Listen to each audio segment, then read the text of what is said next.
Lain-lain ang rason sa mga deboto nga nung miapil sila sa traslasyon sa itong nga Nazareno. Apan sila tanan naglaom nga Magamit talaga. Oh! Sinasakyan ng mga magbabarkada, magkakaanak, basa at nga ika nga. Pero yung normal, hanggang 2 lang yung pwede. So, kung mag-isa ka lang, dapat nasa dulo ka at naka-face mask pa rin. Pero ika nga, ito na po.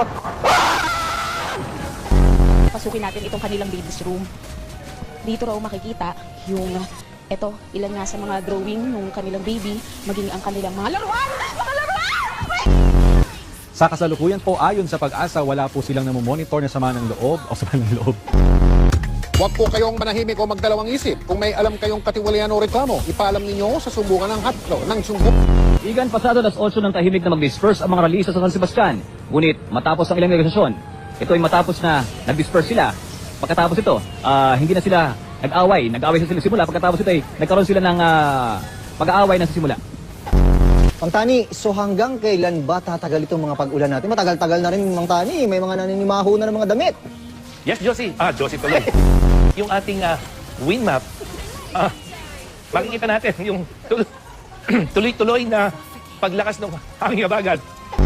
At ito ay dahil doon sa bagyong Josie. At hindi lang yung weekend, kundi maaring Lunes hanggang Martes. Mang Tani, sige, maraming salamat sa iyo. Baka kung ano pa matawag sa akin, maraming salamat. Galit na, galit panggawa o galit. Yung composition, kanina nakita natin yung pagdagsari ng mga tae. At nakakatuwa nga dito kahit dito sa nakikita mo sa aking likuran, kahit hindi na nananawa yung mga tauhan ng simbahan dito, hindi sa physical distancing, yung mga tao na mismo ang tumatayo doon sa mga markings na nakalagay sa labas ng simbahan. At makikita natin na kahit nasa labas sila ng tindahan, nasa labas sila ng simbahan, ay makikita natin na hanggang sa ngayon, natutupad pa rin yung social distancing. Yan na muna ang nalikan. Kung isla na nabuo ngayong taon. Kung naalala ninyo, nitong Setyembre, may lumutang din na bagong isla sa Pakistan, dulot ng malakas na lindol na tinawag na Salsala Cove.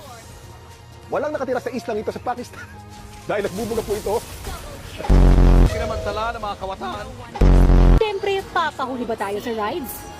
Isa ito sa pinakakinatatakutang rides dito sa Star City, mapabata man o matanda. Dito, halos 3 minuto ka pa iikutin sa ere. Yung kaligtasan, sigurado ka naman dahil sobrang higpit ng handbar. Pero yung tapang ko, hindi ko sigurado kung tatagal ng 3 minuto! Pataas ng pataas ang pag-ikot na tila mahihilo ka. Bakit ka sumilado?